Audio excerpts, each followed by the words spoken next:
The graph is given between temperature and volume. Here the question is about what will happen to the value of pressure related to the given graph. To analyze the problem, let's understand this question based on ideal gas law. And we can use that equation to solve this question. The equation which is combining pressure, volume and temperature is nothing but PV is equal nRT. And here we can rearrange this equation in terms of pressure because the question is regarding a pressure. It will be equal to nRT divided by V. Now the problem is about analyzing the graph with temperature and volume with a different pressure. So here it's given in the question. We can solve the question related with Charles' law.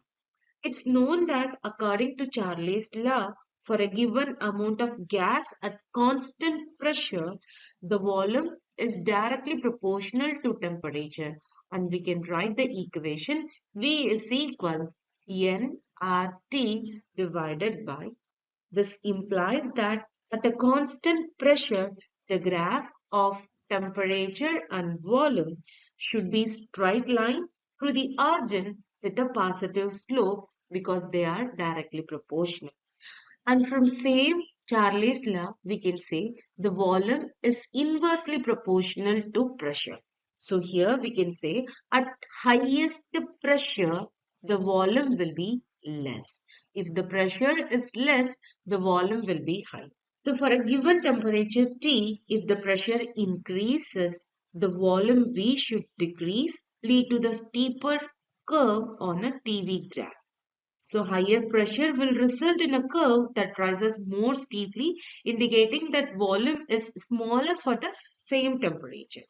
So here in the graph, we can say P1 is the steepest than others. So based on that, we can say pressure 1 will be greater than pressure 2.